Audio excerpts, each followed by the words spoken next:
ရားစာထဲမှာယေရှုခရစ်တော်ဘာသာတဲ့ကြောင်းတလုံးမှမပြောခဲ့ဘူးထို့တယ်မကယေရှုလောကကိုကြွလာတဲ့အချိန်မှာယေရှုလောကကိုကြွလာတဲ့အချိန်မှာယေရှုကိုကားတယ်မို့တင်တက်ခဲ့တာဘာလို့လဲသိလားဘာသာရေးသမားတွေယေရှုနဲ့ဘာသာနဲ့လုံးဝမဆိုင်ဘူးညီကိုမောင်မတို့ဒီ generation အားလုံးကိုလည်းကျွန်တော်သိစေချင်တယ်ကျွန်တော်ခရစ်ယာန်ဆိုတဲ့ဘာသာထဲမှာကျွန်တော်တို့မှောင်မိုင်းအတိအကျခဲ့တယ်ကျွန်တော်ဘုရားကျောင်းပုံမှန်တက်နေတဲ့အယက်သမားဖြစ်နေရတယ်ဘုရားကျောင်းပုံမှန်တက်နေတဲ့ကျွန်တော်ဘိန်းစားဖြစ်ခဲ့တယ်ဘုရားကျောင်းပုံမှန်တက်နေတဲ့ကိုတတ်တယ်ချင်းလောက်တဲ့အဆင့်ဒီဖြစ်ခဲ့ရတယ်ဘာကြောင့်လဲဘာသာထဲမှာရှိပြီမဲ့ကျွန်တော်ဘုရားထဲမှာမရှိဘူးဘုရားကဘာသာလာချပြတဲ့ဘုရားမဟုတ်ဘူးဘုရားဆိုတာကအပြစ်နွန်ထဲမှာနစ်နေတဲ့လူသားတွေကိုကယ်တင်မှုကြွလာတဲ့ဘုရားညီကိုမောင်မတို့ကျွန်တော်ရှင်းအောင်ပြောပြမယ်ယေရှုခရစ်တော်ကဘာသာလာချပြတဲ့ဘုရားမဟုတ်ဘူးဆိုတာနားလည်အောင်ကျွန်တော်ပြောမယ်ရေကန်ကြီးတကန်ရှိတယ်အဲ့ဒီရေကန်ကြီးရဲ့ဘေးနားမှာရှိတဲ့တစ်ပင်လေးတစ်ပင်ပေါ်မှာရေမကူးရဆိုတဲ့ဆိုင်းဘုတ်ကြီးချိတ်ထားတယ်ရေမကူးရဆိုတဲ့ဆိုင်းဘုတ်ကြီးချိတ်ထားတယ်အဲ့ဒီမှာလူတယောက်ကလာကြည့်လဲကြည့်ပြီးရေမကူးရလို့ရေးထားတော့ညာလဲဟာရေကန်လေးကလည်းစိတ်နာကွာရေမကူးရတော့ဘာလို့ပြောရတာလဲရေစင်ကူးမယ်ကွာရေစင်ကူးလိုက်လူရဲ့တဘာဝမလုံနဲ့ဆိုပို့လှုပ်ချင်တယ်လူရဲ့တဘာဝမလုံနဲ့ဆိုပို့လှုပ်ချင်တယ်မဟုတ်လားမူတာမတုံးနဲ့လို့ကျမ်းစာမပြောဘူးလားဒါပေမဲ့လူကမူတာတုံးချင်တော့ဘာပြောလဲမူတာမပါလင်္ကာမချောတဲ့မူတာမတုံးနဲ့လို့ပြောထားပြီးသားဖယားဒါမဲ့လူကလှုပ်ချင်တော့ဘာပြောလဲမူတာမပါလင်္ကာမချောလူကအပြစ်လှုပ်ချင်တဲ့အခါမှာတို့ကမလှိမ့်တပတ်လှုပ်ချင်တဲ့သဘာဝလေးတွေဖြစ်လာရေမကူးရဆိုတဲ့ဆိုင်းဘုတ်တွေ့တော်ညာလေလူတယောက်ကရေစင်းကူးတယ်ဒီနေ့မလုံနဲ့လို့ပြောတော်ညာလေလှုပ်ချင်တဲ့သူတွေရှိတယ်အများကြီးပဲလောကကြီးရေမကူးရဆိုင်းဘုတ်တွေ့တော်ရေစင်းကူးတယ်ရေစင်းကူးတော့ရေနစ်တယ်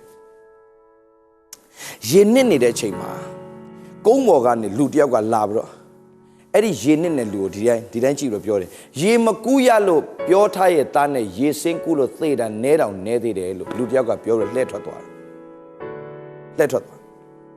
အဲ့ဒါဘာနဲ့တူလဲသိလားအဲ့ဒါပညာတရား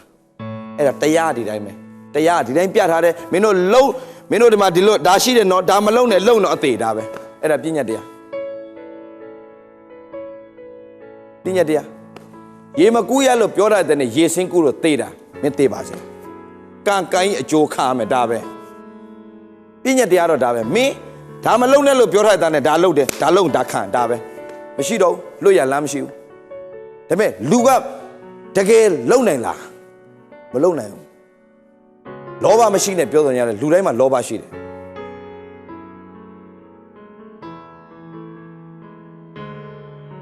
မာနရှိတယ်ကိုယ်အကျိုးကိုရှာတတ်တယ်ထိတ်ဝှက်ထားတာတွေရှိတယ်အများကြီးရှိတယ်ကြောက်ဆုံးကျွန်တော်ပြောမယ်ပြည့်ညက်တရားနဲ့ဘလို့မှမလွတ်နိုင်ဘူးအခုလူတယောက်ကရေမွေးစွတ်ထားပြီးတော့ကိုယ့်ရှက်နဲ့ဖျက်လျှောက်သွားတယ်ထားလိုက်ပါတော့ကျွန်တော်က Chanel ရေမွေးကျွန်တော်ကြိုက် Chanel ရေမွေးကိုစွတ်သွားလူတယောက်ကဖျက်သွားမွေးတော့ကွာငါ Chanel ရေမွေးဝယ်ရအောင်မယ်ဆိုအဲ့ဒါလေးပြောလိုက်မိရင်တောင်မှပြည့်ညက်တရားဘာပြောသလားအဲ့ဒါမင်းအပြစ်ဖြစ်သွားပြီတဲ့သူများရဲ့ဥစ္စာကိုတတ်မှတ်ခြင်းမှုဖြစ်သွားပြီငါထားလိုက်ပါတော့ကရင်တွေကငပိကြိုက်တယ်ငပိကြိုက်တယ်ငပိကြိုနေရှဲကြိုနေချင်းလူတယောက်ကဖြတ်သွားတော့မှထားလိုက်တော့ဖြတ်ဘာပုတ်ဆော်မှမသိဘူးကွာနားလိုက်တာအဲ့ဒါအပြစ်ဖြစ်သွားတယ်ဘာလို့သိလားသူများရဲ့အစာကိုစော်ကားတဲ့အတွက်ကြောင့်အပြစ်ဖြစ်သွားတယ်။နေ့ရက်စဉ်မှာပြည့်ညက်တရားနဲ့လွတ်အောင်ဘယ်သူမှမကျင့်နိုင်ဘူး။နေ့တိုင်းအပြစ်ဖြစ်နေတာ။နေ့တိုင်းအပြစ်ဖြစ်နေတာဘယ်သူမှမလွတ်နိုင်ဘူး။ဆိုမလုံနဲ့လို့ပြောတော့ညာလဲလုံလို့ဒီမှာနင်းနေပြီပြည့်ညက်တရားမကဲဘူးတေးပါစေဒါပဲရေမကူရလို့ပြောတာရေစင်ကူတာတေးတာနဲတော့နဲသေးတယ်သွား။နောက်တစ်ယောက်ကလာတယ်။နောက်တစ်ယောက်ကတော့နည်းနည်းမြစ်တာရှိတဲ့ပုံစံမျိုးနဲ့လာတော့ကုန်းပွားနေရေနစ်နေတဲ့လူတယောက်ဘာလာလုပ်ပေးလဲရေကူးနီးလာတင်ပေးတယ်ကုန်းပွားနေ ကုန်းပေါ်နေရေကူးနေတင်ပဲလက်တလို့လှုပ်လိုက်ခြေထောက်တလို့လှုပ်လိုက်မင်းလှုပ်လိုက်ကုန်းပေါ်နေရေကူးနေတင်ပေးနေရေနစ်နေလူဒီနေ့အဲ့ဒါဘာနဲ့တွေ့သေးတာဘာသာတရားအဲ့တိုင်းပဲဘာသာတရားရေနစ်နေလူရေကူးနေတင်ပေးနေဘာသာတရားမင်းတို့ဒါလေးလှုပ်လိုက်ဒါမလှုပ်နဲ့ do and don't မင်းဒါလှုပ်ဒါမလှုပ်နဲ့ပြောနေတဲ့သူပင်လင်သူကိုယ်တိုင်မလှုပ်နိုင်ဘူးဘာသာရေးသမားတွေဟိုမလုံနဲ့ဒီမလုံနဲ့ပြောနေတဲ့ဒူပင်လင်းမလုံနိုင်ဘူးဥမာတင်းဥဆရာတယောက်ရှိတယ်သူများမိသားစုတွေတည်သွားပြီဆိုရင် तू ကတော့ပြီးတော့နှစ်သိမ့်စကားတော့ပြောတယ်မစိုးရိမ်နဲ့ဘုရားသခင်ကအကောင်းဆုံးကိုပြင်ဆင်ထားတယ်မင်းတို့အကောင်းဆုံးကိုပြင်ဆင်ထားတယ်ဟလာကောင်းကင်နိုင်ငံမှာဘာပြင်ညာညာနှစ်သိမ့်မှုတွေရေးလဲပေးတယ်တနေ့သူ့အမေတည်သွားတော့ तू အားရပါရထိုင်ငုံနေတယ်အဲ့နဲ့သူအတင်းသားတွေလာဆရာသူများအဖေမေတေတော့မငုံနဲ့ပြောတော့ဆရာကျတော့ဘာလို့စုံငုံတာလဲငါအမေတေတာငါငိုရမှာပေါ့တဲ့ဒီလူကပြောတဲ့အတိုင်းသူတို့အသက်ရှင်တာဆိုအသက်မရှင်ဘူးဘာသာတရားဒီတိုင်းပဲဘာသာတရားကပြောနေတဲ့သူကိုယ်တိုင်ပင်လင်ပြောနေရက်နဲ့ तू မလုံနိုင်တဲ့အရာကို तू ကဘာဖြစ်လဲစာအုပ်ဖတ်ပြီးတော့မင်းတို့လှုပ်ကြလို့ပြောနေတာကိုလည်းမထမ်းနိုင်ဘူးသူများကိုလည်းကိုမနိုင်တဲ့ဝန်ကိုသွားပြီးတော့တင်တယ်အဲ့ဒါဘာသာရေးသမားဘာသာရေးတွေအဲ့တိုင်းပဲရေနစ်နေတဲ့လူတယောက်ရေကူးနေတင်ပေးတာအဲ့ဒါဘာသာတရားဒါပေမဲ့တကယ်လူတွေလိုအပ်နေတာဘာသာမဟုတ်ဘူးလူတွေတကယ်လိုအပ်နေတာဘာသာမဟုတ်ဘူးလူတွေတကယ်လိုအပ်တာဖရားနောက်ဆုံးတယောက်ကတော့ရေနစ်တဲ့လူတယောက်ဘာမှမပြောဘူးပြေးသွားပြီးတော့ဆင်းပြီးတော့ဆဲပြီးတော့မှကုန်းမောင်ဆွဲတင်သွားတယ်ယေရှုခရစ်တော်ကလောကကိုကြွလာတာဘာသာလာပြဖို့လည်းမဟုတ်ဘူးရေကူးနီးလာတင်ပေးတာလည်းမဟုတ်ဘူးလူတွေအပြစ်တင်ဖို့လာတဲ့ဖရားလည်းမဟုတ်ဘူးယေရှုလောကကိုကြွလာတာဝတ်ကြွေးဝတ်နာထဲမှာပြိနေတဲ့လောကသားအားလုံးကိုကယ်တင်ဖို့ကြွလာတဲ့ရရှိဖြစ်တယ်အဲ့ဒီဖရားသခင်ကိုကျွန်တော်ရဲ့အသက်တာထဲမှာယုံကြည်လက်ခံရင်မိမိရဲ့ပြည့်ကျွေးအားလုံးကိုယေရှုဆက်ပေးပြီးဆိုတာနားလေသဘောပေါက်ပြီးတော့မှအဲ့ဒီယေရှုခရစ်တော်နဲ့အတူကျွန်တော်ရဲ့ဝတ်ကြွေးဝတ်နာတွေအားလုံးကိုတော့ဆက်ပေးဖြစ်တော့ကျွန်တော်ယေရှုတင်တယ်ဒီနေ့ခရစ်ယာန်နေနားမလဲတာအများကြီးဒီနေ့ခရစ်ယာန်နားမလဲတာအဲ့ဒါကိုနားမလဲပဲနဲ့နှစ်ချင်းခံပြီးတော့ခရစ်ယာန်ဖြစ်လို့ပွဲတော်စားတဲ့အဖွဲ့တွေအများကြီးဖခင်เจ้าပုံမှန်တက်နေတယ်ဖခင်เจ้าပုံမှန်တက်နေတယ်တချို့လူပြောတယ်အိုးခရစ်တော်ပြန်ကြွလာတော့မယ်တဲ့ဒါကြောင့်ဖခင်เจ้าပုံမှန်တက်ရအောင်ဆက်ကပ်ကြရအောင် no ကောင်းကင်နိုင်ငံရောက်ဖို့ကျွန်တော်ဖခင်เจ้าတက်တာမဟုတ်ဘူးအားလုံးနားလည်အောင်ပြောပြမယ်ကောင်းကင်နိုင်ငံရောက်ဖို့ကျွန်တော်ဖခင်เจ้าတက်တာမဟုတ်ဘူးကောင်းကင်နိုင်ငံရောက်ဖို့ဖြောက်မှတ်ခြင်းတရားရဖို့ငရဲမသွားဖို့ကျွန်တော်ဖခင်เจ้าတက်တာမဟုတ်ဘူးငရဲမသွားဖို့ကျွန်တော်တခြင်းဖခင်เจ้าမှာသွားဆုံတာမဟုတ်ဘူးငရဲမသွားဖို့ကျွန်တော်ကောင်းမှုကုသိုလ်လုပ်နေတာမဟုတ်ဘူးယေရှုခရစ်တော်ဒီကျွန်တော်ရဲ့ဝတ်ကြွေးဝတ်နာကျွန်တော်အပြစ်ကြွေးအပြစ်ရခပါလေသေခြင်းအဲ့ဒီအပြစ်ရခသေခြင်းကိုယေရှုခရစ်တော်ကစပ်ပေးပြီးပြီဆိုတာသဘောပေါက်တဲ့လူကအဲ့ဒီသေခြင်းဆိုတဲ့အပြစ်တရားနဲ့လွတ်မြောက်သွားတယ်အပြစ်ရခသေခြင်း the wage of sin is deathအဲ့ဒီအပြစ်ရခသေခြင်းကိုဘယ်သူခံလဲဆိုတော့ယေရှုခရစ်တော်ခံပေးခဲ့ဖြစ်တဲ့အတွက်ကြောင့်ကျွန်တော်ရဲ့အပြစ်တွေအားလုံးကိုငါလုံးဝကိုမဆက်နိုင်တဲ့အပြစ်ကြွေးကိုယေရှုခရစ်တော်ဆက်ပေးပြီးယေရှုခရစ်တော်ခံခဲ့တဲ့လက်ဝါးကပ်တိုင်မှာပြုပေးခဲ့တဲ့အမှုအပြင်ငါကလွတ်မြောက်ပြီလို့နားလေသဘောပေါက်ပြီးတော့အဲ့ဒီယေရှုခရစ်တော်ကငါအပြစ်ကြွေးဆက်ပေးခဲ့တဲ့အရှင်သခင်ကယ်တင်ရှင်ဖြစ်တယ်လို့ယုံကြည်ဝန်ခံတာနဲ့သင်ဟာအပြစ်ငရဲနဲ့လွတ်မြောက်တော်သူဖြစ်သွားပြီဒါပေမဲ့အပြစ်ငရဲတွေကလွတ်မြောက်သွားတော့ညာလဲပဲနေ့ရက်စဉ်တိုင်းမှာကောင်းသောအကျင့်၌ကျင့်လေဖို့ဖခင်အလိုတော်ရှိတဲ့အတွက်မိတ္တဟာယဖွဲ့ခြင်းနှုတ်ကပတ်တော်ခံယူခြင်းဖခင်နဲ့အတူသွားလာခြင်းဖခင်ကိုကိုးစားခြင်းအသက်တာကျွန်တော်ဖြောင့်မတ်ဖို့ဖခင်ကြောင့်သွားတာမဟုတ်ဘူးယေရှုခရစ်တော်အားဖြင့်ရတဲ့ဖြောင့်မတ်ခြင်းကျေးဇူးတော်ကိုနားလည်ပြီးတော့ကျွန်တော်ဖခင်ကြောင့်သွားတာဖြောင့်မတ်ဖို့ကျွန်တော်ဖခင်ကြောင့်မှတခြင်းစုံတာမဟုတ်ဘူးဖြောင့်မတ်ခြင်းအတ္တတာရတဲ့အပေါ်မှာကျေးဇူးတော်ချီးမွမ်းတာပဲဖြစ်ရမယ်ကျွန်တော်အလူဟလာကျွန်တော်ကကောင်းမှုကုသိုလ် 조사 뷰로 ngayane lumyauk pho 저는 lu ngwe la the ta mo 예수 그리스도 앞에 저너가 lumyauk twa de apaw ma 저너가 bya khin twat 저너 akaung song pyan pei chin bya shin nangan no che pyan mo akaung song pa win chin ne akaung song sakkat chin ne bya khin bong no thin sha bo tat ta phit da yaw di khit di kala nyi ko mom ma ayauk sin lo 저너 a pei chin ta ga pathama song ti ya ma tin ba be lok tin pathama so aung mi 예수 그리스도 apaw ma ma tin aung mi 예수 그리스도 di hu do aung mi paw ma tin that sin ti saw to to phit bo aye ji de a jaw pathama song aye ji so Kritto night မိမိအသက်တာကိုတိဆောက်တော်သူဖြစ်ပါစေတိဆောက်တော်သူဖြစ်ပါစေယေရှုခရစ်တော်အားဖြင့်လွတ်မြောက်ပြီးတော့ဘာသာထဲမှာမရှိဘဲခရစ်တော်၌ရှိတဲ့အသက်တာဖြစ်မှသာလျှင်လွတ်မြောက်ခြင်းတတ်တာဒါကြောင့်လူမီဒီယာခရစ်တော်၌ရှိလျှင်အသက်ပြုပြင်သောတတဝါဖြစ်တယ်ဟောင်းသောအရာတို့သည်ပြောင်းလဲ၍ခတ်သိမ်းသောအရာတို့သည်အသက်ဖြစ်ကြပြီတဲ့လူမီဒီယာခရစ်တော်၌ရှိလျှင်အသက်ပြုပြင်သောတတဝါဖြစ်တယ်ခရစ်ယာန်ဖြစ်တာမဟုတ်ဘူးခရစ်တော်၌ရှိတဲ့အတ္တဖြစ်ရမယ်။အကြောင်းဒီနေ့ညီကိုမောင်မအရောက်စီတယ်ပထမအပိုင်းမှာကျွန်တော်အားပေးချင်တာကခရစ်ယာန်ဖြစ်တာလားခရစ်ယာန်ဘာသာထဲမှာကျွန်တော်ရှိနေတာလားခရစ်တော်ကျွန်တော်အတွက်လှုပ်ပေးခဲ့တာကောင်းကောင်းနားလည်သဘောပေါက်ပြီးတော့မှခရစ်တော်၌ကျွန်တော်ရှိနေတာလားအဲ့ဒီအကြောင်းနားလည်ဖို့အရေးကြီးပါတယ်။ဒါကြောင့်ပထမဆုံးကျွန်တော်ခွန်အားပေးချင်တာကမိမိအတ္တထဲမှာမိယိုးဖလာထုံနှန်းစင်လာဒလေးအရာခရစ်ယာန်ဖြစ်လာတာမဟုတ်ပဲမိမိအတ္တမိမိရဲ့အပြစ်ကြွေးအားလုံးမိမိရဲ့အပြစ်ကြောင့်ခံရမယ်ကိုယ့်ပြစ်ကိုဘလုံးနည်းနဲ့မဆက်လို့မရအောင်မိမိအပြစ်ကြွေးမိမိခွန်အားနဲ့မိမိရဲ့ပေးကမ်းခြင်းနဲ့မိမိရဲ့ကောင်းမှုကုသိုလ်နဲ့ဘလုံးမဆက်လို့မရနိုင်ဘူးကိုဆက်လို့မရနိုင်တဲ့အပြစ်ကြွေးကိုယေရှုခရစ်တော်ငါပြစ်တော့လဝကတိုင်မှာပေးဆက်ပြီးသွားပြီယေရှုခရစ်တော်အဖြစ်ငါကအပြစ်လွတ်သွားပြီလို့နားလေတဘောပေါက်ပြီးတော့မှခရစ်တော်နဲ့အတူစတင်အသက်ရှင်မယ်ဆိုရင်တော့ခရစ်တော်၌ရှိတဲ့အတ္တဖြစ်သောကြောင့်လူမီဒီယာခရစ်တော်၌ရှိနေဘာဖြစ်လာလဲအသက်ပြုပြင်သောတရားဖြစ်တယ်ဟောင်းသောအရာတို့ဒီအကုန်ပြောင်းလဲပြီးတော့ခတ်သိမ်းသောအရာတို့ဒီအသက်ဖြစ်လာတယ်ဒီပထမဆုံးအချိန်လေးကိုကျွန်တော်ဒီတက်တေခံခြင်းလေးနဲ့ကျွန်တော်အဆုံးသတ်ခြင်းတယ်ဒီနေ့ကျွန်တော်ပြောမယ်ခရစ်ယာန်ဖြစ်ပြီးတော့မလွတ်မြောက်တဲ့သူတွေအများကြီးငယ်ကလေးကခရစ်ယာန်ဖြစ်လာပြီးတော့မလွတ်မြောက်တဲ့သူတွေအများကြီးကျေးဇူးတော်ကြောင့်ကျွန်တော်ခရစ်ယာန်ဘာသာထဲကနေခရစ်တော်ကိုရသွားတဲ့အတ္တဖြစ်သွားတာတကယ်ဖခင်ကျေးဇူးတော်ပဲဒီကနေ့မှကြော်သိလိုက်တာဒါခရစ်ယာန်ဘာသာထဲမှာထုံနှန်းစင်လာဒလေးထဲမှာဖခင်ကြောင့်ပုံမှန်လေးတွားတက်လိုက်ပြန်လာလိုက်ဟိုပွဲတော်လေးစားလိုက်ခရစ်စမတ်လေးမှာပါဝင်ဆက်ကလိုက်အဲ့လောက်လေးနဲ့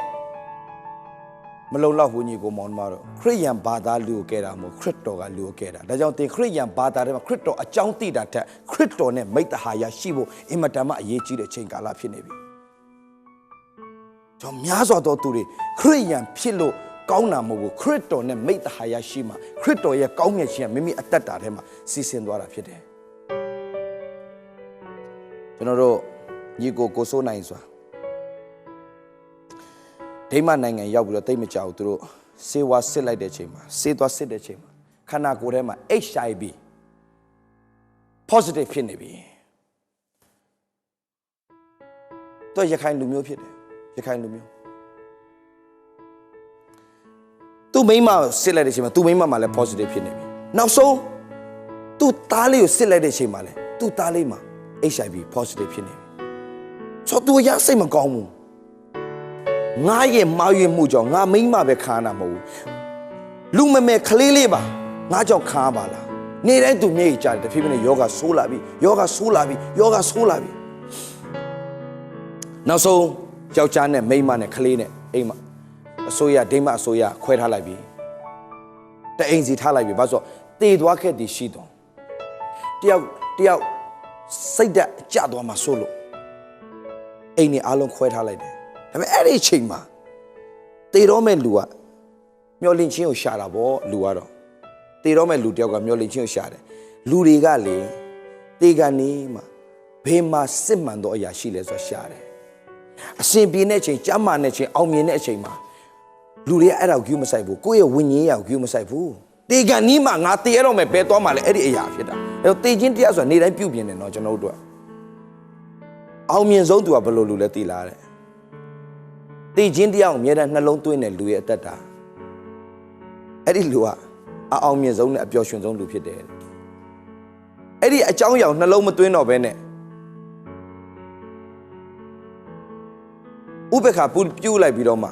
ငါပဲပြောနေမယ်ကိုပဲဥတီတော့ကိုပျော်မဲ့ကိုအသက်ရှင်တဲ့လူကတနေ့တေချင်းတရားနဲ့ရင်ဆိုင်လာရရင်အဲ့လူရဲ့တက်တာဆုံးရှုံးသွားပြီကိုစိုးနိုင်ရဲ့တက်တာနောက်ဆုံးသောအချိန်ကာလမှာသူအင်မတန်မှစိတ်တက်ကြတယ်စိတ်ပြတ်နေတယ်ဝမ်းနည်းနေတဲ့အချိန်မှာတရားကိုကြည့်လိုက်တဲ့အချိန်မှာငါကံကြီးအကျိုးငါလှုပ်ခဲ့တဲ့အပြစ်တွေကြောင့်ငါပြန်ခါရတယ်ငါမှလွတ်ရမရှိတော့နေတိုင်းသူစိတ်မကောင်းကံကြီးအကျိုးငါလှုပ်ခဲ့တဲ့ကံဆိုတာအလုပ်ငါလှုပ်ခဲ့တဲ့အတွက်ငါအပြစ်ကိုငါပြန်ခံစားနေရတဲ့အခုချိန်မှာငါပဲမဟုတ်ဘူးငါရဲ့အပြစ်တွေကငါရဲ့မိန်းမောင်ငါသားလေးရောခံစားနေရတယ်နေတိုင်းသူစိတ်မကောင်းအဲ့စိတ်တက်ကြမှုတဖြည်းဖြည်းနဲ့ယောဂပိုးဆိုးလာစိတ်တက်ကြစိတ်ပြတ်အဲ့ဒီချိန်မှာလောကကြီးမှာဘာသာတရားထဲမှာရှိနေလူတွေအားလုံးအတွက်ကျွန်တော်ခွန်အားပေးချင်တာဘာသာတရားကခမည်းတော်မျှော်လင့်ချက်မပေးနိုင်တော့ဆိုရင်ကယ်တင်ရှင်တရားရှိတယ်ဆိုတာကိုနားလည်စေချင်တယ်ဘာသာတရားမျှော်လင့်ချက်မပေးနိုင်တော့ဘူးဘာသာတရားလူအပြစ်ပဲပေါ်ပြနေတာဘာသာတရားလူကိုလှုပ်ခိုင်းတာဘာမှလှုပ်ပေးတာမရှိဘူးဘာသာတရားဒါပေမဲ့အဲ့ဘာသာတရားထဲကနေကယ်တင်ခြင်းတရားဆိုတဲ့အကြောင်းသူကြားလိုက်တယ်ဘယ်ဘာသာတရားနဲ့မှမဆိုင်မဲနဲ့ယေရှုခရစ်တော်ဆိုတာကကယ်တင်သောအရှင်ဖြစ်တယ်အဲ့ဒီယေရှုခရစ်တော်ဒီကျွန်တော်ကျမအရောက်စီတိုင်းကိုကယ်တင်ဖို့လောကကိုကြွလာတဲ့ဖခင်ဘယ်ဘာသာနဲ့မှမဆိုင်ဘူးခရိယန်တွေကထင်တာကယေရှုခရစ်တော်ဆိုတာငါတို့ရဲ့ဖခင်နော်ယေရှုခရစ်တော်ကခရိယန်ရဲ့ဖခင်ပဲမဟုတ်ဘူးလောကသားအလုံးကိုကယ်တင်ဖို့ကြွလာတဲ့ဖခင်ယုံကြည်လက်ခံတော်သူတိုင်းမှာတတ်တယ်ရတယ်မင်းတို့လောက်ခဲ့တဲ့အပြစ်တွေကြောင့်မင်းတို့ခံမယ်တိုးတော်ညာလဲမင်းတို့အတွက်ငါလက်ဝါးကတ်တိုင်မှာခံပေးခဲ့ပြီးပြီအဲ့ဒါကိုမင်းယုံရင်တတ်တယ်ရမယ်လို့ပြောလိုက်တဲ့အချိန်မှာ why not နောက်ဆုံးသောအချိန်မှာညှော်လေးချက်မဲ့တဲ့လူတယောက်လမ်းစာကိုရသွားတယ်လို့ခံစားရတယ်မိမိကံရဲ့ကြိုးခံစားမဲ့လူโอเคငါလောက်ခဲ့တဲ့အရာတော့ပေးဆက်မဲ့သူရှိတယ်ဆိုတာတကယ်လားဒါဆိုငါစမ်းသပ်ကြည့်မယ်အဲ့ဒီအချိန်မှာကိုစိုးနိုင်ကဘာလုပ်လဲငါအပြစ်ကြွေးအားလုံးကိုလောကမှာစပ်ပေးနိုင်တဲ့သူရှိပါသေးလားတကယ်ရှိငါစမ်းမယ်ဆိုတော့ယေရှုဖခင်ကျွန်တော်ရဲ့အပြစ်ကြွေးတွေဒီလောက်များတဲ့အပြစ်ကြွေးတွေကျွန်တော်ကြောင့်ကျွန်တော်မိန်းမအောင်ကျွန်တော်ရဲ့လူမမယ်ခလေးလေးရောမလွတ်မြောက်နိုင်တော့ဘူးကျွန်တော်ဒီလောက်များတဲ့အပြစ်တွေကိုကိုတော့တကယ်လွတ်ခဲ့တာမှန်ရင်ကျွန်တော်တက်တယ်ထူပါဆူတောင်းပလိုက်တဲ့အချိန်မှာဆူတောင်းပြီးတော့အဲ့ဒီနေ့ကစတော့ဘာလို့လဲကျွန်တော်အပြစ်ကြွေးအားလုံးစပ်ပေးခဲ့တဲ့အရှင်ကျွန်တော်ကိုတော့အပြစ်ကြွေးပေးဆက်ကြောင်းတက်တည်ထူပါကိုတော့ဆူတောင်းတယ်နှစ်လကြာတဲ့ခါမှာတွားပြန်စစ်လိုက်တဲ့အချိန်မှာတို့ every 2 months မှာတို့က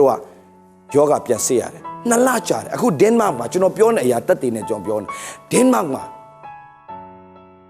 ပြန်သွားစစ်လိုက်တဲ့အချိန်မှာသူ့ခန္ဓာကိုယ်ထဲမှာရှိတဲ့ HIV က positive မဟုတ်တော့ပဲ negative ဖြစ်နေတယ်ဒါနဲ့သူ့မိန်းမသွားပြန်စစ်တယ်မှာသူ့မိန်းမလည်းသူ့ယောက်ျားဒီမလွတ်နိုင်တော့တဲ့ပြည့်ညတ်တရားတဲ့လွတ်မြောက်စေနိုင်တဲ့အရှိရှိတယ်။ယေရှုခရစ်လဝကတ်တယ်မှာအသေးခံတယ်ဆိုတာလဝကတ်တယ်ဆိုတာကြင်ချင်းအမင်္ဂလာလဝကတ်တယ်ဆိုတဲ့အဓိပ္ပာယ် the cross is a curse ကြင်ချင်းအမင်္ဂလာအဲ့ဒီကြင်ချင်းအမင်္ဂလာဆိုလဝကတ်တယ်အပေါ်မှာယေရှုကအသေးဇိုးနဲ့သေတာအဲ့ဒါကြင်ချင်းခံသွားတာလေလဝကတ်တိုင်ပေါ်မှာအသေးခံခြင်းကိုခံတော်သူတဲ့ကြင်ချင်းခံရသူကျမ်းစာလာပြီးနဲ့ညီတဲ့လဝကတ်တိုင်မှာယေရှုကအသေးခံခြင်းအသေးခံပြီးတော့ပေးဆက်ခဲ့တယ်ဒါပေမဲ့ကျမ်းစာမှာပဲမကဘူးယောမထုံတန်းစင်လာရယောမရဲ့တမိုင်းမှာတေချာပြန်ကြည့် the history of Rome ပြန်ကြည့်လိုက်ယေရှုကိုလဝကတ်တိုင်မှာတင်တက်တဲ့အချိန်မှာယေရှုမှာဘာအပြစ်မှရှာလို့မတွေ့ခဲ့ဘူးဆိုတာတမိုင်းမှာရှိတယ်ဘာလို့အပြစ်မရှိတဲ့လူတယောက်ကိုလဝကတ်တိုင်မှာတင်တက်လဲမကြည့်လဝကတ်တိုင်ပေါ်တင်လုံးဝတက်လို့မရဘူးအပြစ်လဲရှာလို့မတွေ့ဘူးဒါပေမဲ့အောက်ကလူတွေကသူ့ကားရဲမော်တင်တက်အပြစ်မရှိတဲ့လူကားရဲမော်တင်တက်ဆိုတော့အမိတ်ပေးရမယ်သူကဘာတူလဲပြလက်မင်းဟုတ်ပြီနော်မင်းတို့ဒီလောက်ထိပြောလာလို့ငါလုပ်ပေးမယ်ဒါပေမဲ့အဲ့ဒီအပြစ်ကငါနဲ့လုံးဝမဆိုင်ဘူးဒီလူကိုစီရင်တော့အမှုတွေငါနဲ့မဆိုင်ပါလက်ဆေးပြီးတော့အဲ့ဒီလက်ဆေးကိုတွန်ပလိုက်ပြီးတော့အဲ့ဒီစာဆောင်သူတို့ပေးပလိုက်တယ် ဂျူးလူမျိုးတွေအဲ့ချိန်မှာအေလူကိုတတ်တော်အပြစ်ဒီငါတို့ပေါ်မှာတမကငါတို့သားမြေမြစ်ပေါ်မှာကြပါစေလို့ကြိမ်ခဲ့တဲ့အရာဒီဟစ်တလာလက်ထက်မှာပြည့်စုံသွားတယ်လဝကတဲ့မောတင်တပ်ပါအဲ့ဒီလူကိုတတ်လိုက်လို့ကြလာမဲ့ကြိမ်ချင်းအမင်္ဂလာအားလုံးငါတို့တမကငါတို့သားမြေမြစ်ပေါ်မှာခံစားပါပြစေဆူတောင်းတဲ့အတိုင်းဖြစ်လာတဲ့ဟစ်တလာလက်ထက်မှာ6 တန်းကျော်ဟစ်တလာအကုန်တပ်လိုက်တယ်ကြိမ်ချင်းအမင်္ဂလာအကုန်ဖြစ်စေတယ်ဒါပေမဲ့ထားလိုက်ကြော်ပြပြချင်အပြစ်ရှာလို့မရခဲ့တဲ့ယေရှုကိုကားထဲမှာတင်တပ်ပလိုက်တယ်မကြည့်အပြစ်မရှိတဲ့လူတယောက်ကားထဲမှာတင်တပ်ခြင်းအတိတ်ပဲပါလေအပြစ်မရှိတဲ့ယေရှုတည်အပြစ်ရှိတော့ငါတို့အတွက်ကြောင့်လဝကတိုင်ပေါ်မှာအသေးဆုံးနဲ့တည်ခဲ့တယ်ကြိမ်ချင်းအမင်္ဂလာအားလုံးခံသွားတယ်တကယ်တော့တို့တွေအားလုံးကြိမ်ချင်းနဲ့တတ်ဆိုင်တော့သူတွေကြိမ်ချင်းအမင်္ဂလာရှိတယ်ဆိုတော့ခင်ဗျားတို့မယုံဘူးလားအိုချင်းနာချင်းသိချင်းလူတိုင်းမှာရှိတယ်အဲ့ဒါအပြစ်ရဲ့လက္ခဏာပဲအဲ့ဒီအပြစ်ကျွေးအားလုံးယေရှုဆက်ပေးပြီဆိုတာခင်ဗျားယုံရင်လွတ်တယ်အဲ့တော့ကိုစိုးနိုင်ယုံသွားတဲ့အခါမှာဘာဖြစ်လဲကိုစိုးနိုင်မဲယုံတာမကိုစိုးနိုင်မိမယုံတယ်အော်စရာကောင်းတာသူတို့2 ယောက်ခလုံးသွားပြန်စစ်တဲ့ချိန်မှာ HIV negative ဖြစ်နေပြီဒါခလေးကိုပါပြန်စစ်လိုက်တဲ့အခါမှာအော်စရာခလေးမှာ HIV negative ဖြစ်နေလုံးဝမယုံနိုင်ဘူးပြန်စစ်တယ်ထက်ခါစစ်တယ်ဒီနေ့မယုံနိုင်တော့လုံးဝအနာရောဂါပျောက်သွားတယ်အဲ့ချိန်မှာဘာပြောလဲသိလားကြောက်ကောင်းသဘောပေါက်လိုက်တာဘာကြောင့်အဲ့လိုဖြစ်တာလဲတဲ့သူများမေးတယ်တခုပဲကျွန်တော်ပြောတယ်လူမီဒီကခရစ်တော်၌ရှိသူတို့ခရစ်ယာန်ဖြစ်တာမဟုတ်ဘူးနော်သူတို့ခရစ်ယာန်ဖြစ်တာမဟုတ်ဘူးဘာသာတဲ့ဝင်လိုက်တာလည်းမဟုတ်ဘူးလူမီဒီကဘာဖြစ်လဲခရစ်တော်၌ရှိသွားတဲ့အခါမှာခရစ်တော်ငါအပြစ်ကြွေးအားလုံးငါလိုကြိမ်ချင်းခံရမယ့်ကောင်ရဲ့ကိုစားယေရှုခံပေးခဲ့ပါလားဆိုတော့နားလေသဘောပေါက်ပြီးတော့မှယေရှုငါအပြစ်ကြွေးဆက်ပေးပြီလို့ယုံကြည်လိုက်တဲ့အခါမှာအဲ့မှာတက်တည်ရပြီးတော့အတွင်းတက်တည်ရတ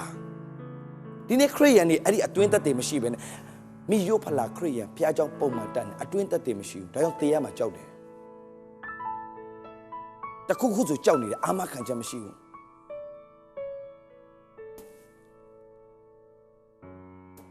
အဲ့ဒီနေ့ဒီနေ့လွတ်မြောက်ဖို့အင်မတန်အရေးကြီးတယ်ယေရှုခရစ်တော်အဲ့ဒါနားလည်ဖို့ဘုရားကျောင်းလေးပုံမှန်တက်ပြီးတော့ဘုရားကျောင်းမှာလူတွေများလာဖို့ယေရှုလောကကိုကြွလာတဲ့ဘုရားမဟုတ်ဘူးတင်တို့ကို6 လှနေတဲ့တေခြင်းတရားလှည့်စားနေတဲ့စာရန်ရဲ့ထောင်ချောက်ထဲကနေလွတ်မြောက်ဖို့ယေရှုကြွလာတယ်ဆိုတာနားလည်တင်ပုံမှန်ဘုရားကျောင်းတက်တာနဲ့မတူစေရဖြောက်မှတ်ဖို့ဘုရားကျောင်းသွားတာမဟုတ်ဘူးယေရှုခရစ်တော်အသွေးတော်အပြင်ယေရှုခရစ်တော်ငါအပြစ်ကြွေးအားလုံးကိုဆက်ပေးခဲ့ဆိုတာနားလည်ပြီးတော့မှဖြောက်မှတ်ဖို့ဘုရားကျောင်းသွားတာမဟုတ်ဖြောက်မှတ်လို့ဘုရားကျောင်းသွားတာဖြစ်သွားတယ်ဖြောက်မှတ်ဖို့တခြင်းလာဆိုတာမဟုတ်ဘုရားကျောင်းမှာဖြောက်မှတ်လို့တခြင်းလာဆိုတာဖြောက်မှတ်ဖို့အလူငွေလာထဲ့တာမဟုတ်ဖြောက်မှတ်လို့အလူငွေလာထဲ့တာဖြောက်မှတ်ဖို့ထဲ့တာမဟုတ်ဖြောက်မှတ်လို့လူငွေလာထဲ့တာခရစ်တော်အသွေးတော်အပြင်ငါဖြောက်မှတ်သွားပြီဒါကြောင့်ဘုရားသခင်ငါပေးရတာငါရင်ထဲမှာရှိတော့အကုန်ပေးရှင်တယ်ဒါကြောင့်ရှိသမျှစွန့်၍လက်တော်သို့အပ်မယ်ဆိုတာယေရှုခရစ်တော်လက်ဝါးကတ်တိုင်မှာဒိုးအတွက်လှုပ်ဆောင်ပေးခဲ့တော့နားမလဲပဲနဲ့ရှိသမျှစွန့်၍လက်တော်သို့အပ်မယ်ဆိုတော့တခြင်းကဗဇက်နဲ့ဆိုတာပဲဖြစ်လိမ့်မယ်နှလုံးသားမပါလာအောင်ဒါပေမဲ့ယေရှုခရစ်တော်လက်ဝါးကတ်တိုင်မှာဒိုးအတွက်လှုပ်ပေးခဲ့တော့နားလဲပြီးတော့မှရှိသမျှကိုစွန့်မယ်ဆိုတော့တခြင်းဆိုရင်တိတ်အဓိပ္ပာယ်ရှိတယ်ဒါနားလဲစေချင်တဲ့ညီကောင်မရောက်စီတယ်ဘာသာတရားကိုယေရှုလာချပြတာမဟုတ်ဘူးကဲတင်ဖို့ကြွလာတယ်ဘုရားအဲ့ဒီကဲတင်ရှင်နဲ့မိတ္တဟာမရှိတဲ့အတွက်ဒီနေ့များစွာသောခရစ်ယာန်တွေဆုံးရှုံးနေကြတယ်များစွာသောခရစ်ယာန်တွေပျက်စီးနေကြတယ်များစွာသောခရစ်ယာန်တွေစာရန်ရဲ့အောက်မှာပြိနေကြတယ်ဘာလို့ခရစ်ယာန်ဖြစ်လို့ဖြစ်လာမှမသိခရစ်ယာန်ဒိဗ္ဗေဆိုတာဘာလဲနားမလဲဘာကြောင့်ဖျားကြောင့်တွားလဲနားမလဲဘာကြောင့်ပွဲတော်စာလဲနားမလဲဘာကြောင့်စက္ကန့်နေရလဲဆိုတာနားမလဲကြပဲနဲ့ထုံနဲ့စင်လာဒလိအရာလှုပ်တော်ကြောင့်ဖျားကြောင့်သာတွားနေကြတာအိဇာဘွားမလွတ်မြောက်နိုင်ဘုရားကျောင်းသာတွားနေကြတာသူများတွေရဲ့အောင်မြင်မှုကြည့်တော့တတ်မှတ်နေကြတယ်ဘုရားကျောင်းသာတွားနေကြတာစာရန်ရဲ့လက်ကွက်ထဲမှာရှိနေရတယ်ဒီနေ့အဲ့ထဲနဲ့လွတ်မြောက်ပြီးတော့အောင်မြင်တော်သူတယောက်ဖြစ်စေခြင်းနဲ့ဒုတိယပိုင်းမှာကျွန်တော်လူတယောက်ရဲ့အသက်တာရဲ့အောင်မြင်ခြင်းနဲ့တိုးတက်ခြင်းကိုဆက်သွားမယ်ဒီပထမပိုင်းမှာတော့ကျွန်တော်အသက်တာထဲမှာပထမဆုံးသိရမယ့်အရာကတင်ပထမဆုံးလောကကြီးမှာတင်ဘယ်သူလဲဆိုတာသိဖို့အရင်ဆုံးတင်ရအတတ်တောင်ကဲတင်ခဲ့တဲ့ဘုရားတင်ရဘာတူလဲတီးလာပထမဆုံးပြောမယ်တင်ရအပြစ်သားဖြစ်လို့အပြစ်လောက်တာမဆန်းအပြစ်သားဖြစ်လို့အပြစ်ဟာခမရလေကျွန်တော်ဘာအပြစ်လောက်လို့လဲကျွန်တော်ပြောမယ်မွေးရကပဲအပြစ်ပါလို့ကျမ်းစာပြောပြီးသားဒါကြောင့်ခွေးကိုဟောင်းနှီးတင်ပေးစရာမလိုခွေးဖြစ်တော့ကြောင့်ဟောင်းတတ်တယ်ဘဲကိုရေကူးနှီးသွားတင်ပေးစရာမလိုဘ ဘဲဖြစ်သောကြောင့်ရေကူးတတ်တဲ့ကဲ့သို့ပဲဒီနေ့အပြစ်လုံနီးတင်တန်းဘယ်ကြောင့်မှမရှိဘူးအပြစ်လုံနီးတင်တန်းသွားတတ်ဆရာလို့လားဆဲနီးတင်တန်းသွားတတ်ဆရာလို့လားခိုးနီးတင်တန်းသွားတတ်ဆရာလို့လားသူများရင်ထဲနဲ့အကောက်ကြံတဲ့စိတ်ကသွားပြီးတော့တင်တန်းတက်ဆရာလို့မလို့ဘူး automatically အထဲမှာရှိထားပြီးတော့ဂုံပြန်ခြင်းဝါကြွားခြင်းသူများ jealous ဖြစ်တဲ့ခြင်းအရာအားလုံးကအဲ့ဒါအထဲမှာညင်စိုးအဲ့ဒါကအပြစ်သားရဲ့လက္ခဏာဒါကြောင့်အပြစ်သားလူကအပြစ်သားအဲ့ဒီအပြစ်ထဲကနေကိုနီးကိုဟန်နဲ့ဘလုံနီးနဲ့မှလွတ်မြောက်လို့လွတ်မြောက်ဥမာကျွန်တော်တရားထိုင်နေနေစိတ်တုံတဲ့ဖွဲ့တွေအများကြီးပဲကျမ်းစာအုပ်ဖတ်နေနေမှာကျမ်းစာအုပ်ဖတ်နေနေမှာအပြစ်လုံတဲ့ဖွဲ့တွေအများကြီးပဲကျမ်းစာအုပ်ဖတ်နေရင်းနဲ့မှာဒါကတော့ဟိုကောင်တွေ့တာနဲ့ငါဒီကျမ်းပိုက်နဲ့ငါဆော့မယ်မင်းနေနဲ့အပိတားထားတယ်တွေ့ပြီးဒါတေးချတားထားမယ်ခောက်ပါခောက်လိုက်သေးတယ်ဗာလဲတွေ့တာနဲ့ဆော်လို့ရအောင်ကျမ်းပိုက်လေးကင်ထားပြီးဆော်ဖို့လုပ်နေတဲ့ဖွဲ့တွေကျမ်းစာကင်ထိုင်းနဲ့သူများကိုဆော်ဖို့လုပ်နေတဲ့ဖွဲ့တွေဘာကြောင့်သိလားအဲ့ဒါအပြစ်သားရဲ့လက္ခဏာအပြစ်သားလက္ခဏာအဲ့တိုင်းပဲဟုတ်ပြီအဲ့ဒီအပြစ်ထဲကနေဘလို့လွတ်မြောက်နိုင်မှာလဲတင့်ခုံအားနဲ့ဘလို့မှမလွတ်မြောက်နိုင်တင့်အတွက်ယေရှုလဝကတ်တိုင်မှာအကုန်ပေးဆက်ပြီးသွားပြီအဲ့ဒီလှုပ်ပေးခဲ့တော့ငါလိုအပြစ်သားငါလိုအမင်္ဂလာကောင်ကိုယေရှုခရစ်တော်ငါကိုစားအမင်္ဂလာခံပေးပြီးသွားပြီဒါကြောင့်ကျွန်တော်အမင်္ဂလာမမင်္ဂလာထုတ်ဖော်အောင်ကြွာလာသည်ထုတ်ဖော်အောင်ကြွာလာသည်ထုတ်ဖော်အောင်ကြွလာတဲ့ဖခင်ဗာလဲအမင်္ဂလာကနေမင်္ဂလာအောင်ထုတ်ဖော်အောင်ကြွလာတဲ့ဖခင်နဲ့ကျွန်တော်တို့ဒီနေ့အသက်တာကိုပြန်ဆက်ကပ်မယ်ဆိုရင်တော့အဲ့ဒါတင့်ရဲ့ဘဝရဲ့ပထမဆုံးအောင်မြင်ခြင်းခြေလှမ်းအောင်စလှမ်းတာဖြစ်လိမ့်မယ်ခဏလေးကျွန်တော်ဆက်ကပ်ဆူတောင်းပေးခြင်းတယ်ပြီးတဲ့ချိန်ကြတော့မှကျွန်တော်အသက်တာကိုဘလို့တိုးတက်ခြင်းကိုဆက်သွားမလဲအောင်မြင်ခြင်းတက်တိုးတက်ခြင်းကဘလို့အရေးကြီးလဲအဲ့ဒါကိုဘလို့အောင်မြင်စွာဆက်သွားမလဲဆိုတာကိုနှုတ်ကပတ်တော်နဲ့ကျွန်တော်အနေငယ်ပြောပြသွားချင်ပါတယ်ခဏဆူတောင်းရအောင်ဖာဖျားကိုရောကိုယေရှုတင်ပါတယ်ယနေ့အသက်တာမှာဘာသာရေးတရားထဲမှာပြည့်နေသူတွေအားလုံးတို့ကယ်တင်ခြင်းတရားကိုပေးခဲ့သောကယ်တင်ရှင်ယေရှုခရစ်တော်ကိုမိမိအသက်တာထဲမှာယုံကြည်ဝန်ခံခြင်းအဖြစ်မိမိမကယ်တင်နိုင်တော့ဘဲနဲ့ဘာသာတရားအောက်မှာပညာတရားအောက်မှာပြည့်နေလူသားတွေအားလုံးတို့ဘရောယေရှုခရစ်တော်သားငါရဲ့ကယ်တင်ရှင်ဖြစ်တယ်ဆိုတာနားလည်ပြီးတော့မှငါဝတ်ကြွေးဝတ်နာတဲ့အားလုံးဆက်ပေးခဲ့တဲ့ယေရှုရှိပါလားနားလည်သဘောပေါက်ပြီးတော့လဝကတိုင်အပေါ်မှာငါအပြစ်ကြွေးကိုဆက်ပေးခဲ့ပြီးတော့ငါရဲ့ကံကံရဲ့အကျိုးခံစားတော့မဲ့ဝတ်ကြွေးဝတ်နာနဲ့ပြီးနေငါယေရှုအပြင်လွတ်မြောက်သွားပါလားဆိုတာနားလည်ပြီးတော့မှမိမိတက်တော်တစ်ဖန်ဆက်ကပ်ကြတော့သူများအပေါ်မှာကိုရောရဲ့ဂုဏနဲ့ယေရှုတော်ခံစားခြင်းနဲ့အတူလွတ်မြောက်ခြင်းရနိုင်ပါစေရောက်စီတဲ့တက်တော်လက်တော်ထဲမှာဆက်ကပ်တယ်နာမတော်ကောင်းကြီးပေးပါတယ်ယေရှုတော်ကြီးတယ်လို့ဝန်ခံရင်လက်တော်သူအနန္တတဲ့ခါမှာသခင်ကယ်တင်ပိုင်ရှင်သခင်ယေရှုဖခင်နာမတော်မြတ်နဲ့ယေရှုတော်ပေါင်းချီးမွမ်းလျက်ဆုတောင်းဆက်ကပ်ပါတယ်ဖာမြတ်တော်ဖခင်သခင်ရောက်စီတဲ့ဖခင်ရှင်ကောင်းကြီးပေးပါစေ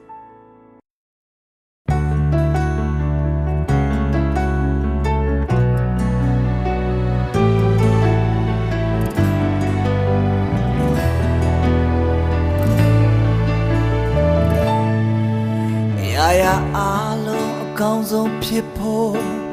ကြိုးစားခဲ့ပေမယ့်ဇာတိသဘောတာဖြောက်ပြမရညင်စိုးတွေလူကိုနှိမ့်ဆက်တဲ့အိပ်ပြဲညတွေထဲမှာကြည်ကွယ်ကျူပေးတဲ့နှလုံးသားနဲ့သခင်ရှိဝေရင်လုံးမှာမျိုးနောက်ထမမှာဖို့ကြိုးစားခဲ့ပေမယ့်တခါပြန်လဲကြအထိန်ချုံမရအချင်းစိုးတွေရဲ့နာကျင်လုံးနဲ့ရှင်အစိတ်တဲ့နောက်ဒါရီကျွမ်းလောင်နေတဲ့သခင်ရှိမောင်အတောင်စုပြူခြင်းတဲ့